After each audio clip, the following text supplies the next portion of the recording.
నమస్తే friends, welcome to my channel. మరో వీడియోతో మీ ముందుకొచ్చేసింది మీ చేతువమ్మ. ఈరోజైతే మేము పోచమ్మ బోనాలు చేసుకుంటున్నామండి. ప్రతి సంవత్సరము ఆషాఢ మాసంలో బోనాల సందడి మీకు తెలియంది కాదు. అందరూ బోనాలు వేసుకుంటారు. అలాగే మేము కూడా పోచమ్మ తల్లి బోనాలైతే వేసుకున్నాము. అలాగే పెద్దమ్మ తల్లి బోనాలు కూడా వేసుకున్నాం. మార్నింగ్ అయితే పోచమ్మ తల్లికి వెళ్ళినాం, వాడపోచమ్మకి.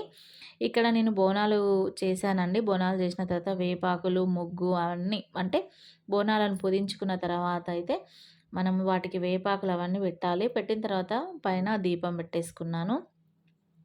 అలాగే దీపం పెట్టిన తర్వాత బోనంకైతే బొట్టు, పసుపు, కుంకుమ, అక్షంతలు, పువ్వులు వేసి మంగళారతి అయితే ఇచ్చాను. అలాగే ఇంట్లో ఉన్న ఆడబిడ్డలకి వాళ్ళకి బొట్టు పెట్టి వాళ్ళను కూడా బోనం పైన అక్షంతలు వేయమని చెప్పాలి. ఇంకా మా ఇంట్లో మా ఆడపడుచులైతే ఒక్కొక్క పని చేస్తున్నారు. అంటే నా కూతురు, చెల్లె, ఇంకో కూతురు అందరం ఎక్కడెక్కడనో దూరం ఉంటామండి. చుట్టాలు గానీ, అన్నదమ్ములు గానీ ఆళ్ళు. కాకపోతే ఇప్పుడు పోచమ్మ బోనాలని ఈ పోచమ్మ బోనాలప్పుడైతే మేమందరం ఖచ్చితంగా కలుస్తాం.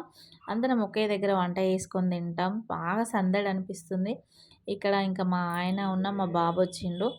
వాడైతే చూడండి ఎక్కడైనా ఫస్ట్ వానికి జేజ కనబడితే మొక్కడమే కావాలి. బొట్టు చాలా ముద్దుగా పెట్టుకుంటాడు. అలాగే దండం కూడా మంచిగా పెడతాడు. ఇక్కడ మేము అదే చేస్తున్నాం. తర్వాత మా హస్బెండ్ కూడా బోనానికి దండం పెట్టుకొని పసుపు, కుంకుమ, అక్షంతలు వేసి మేమైతే బోనం తీసేసుకొని ఇంకా వెళ్ళినామండి. అయితే బోనం ఇంట్లో నుంచి వెళ్ళేటప్పుడు ఇంట్లోకి డప్పులు వస్తాయి. మేము ముందే డప్పులు మాట్లాడి పెట్టుకుంటాం.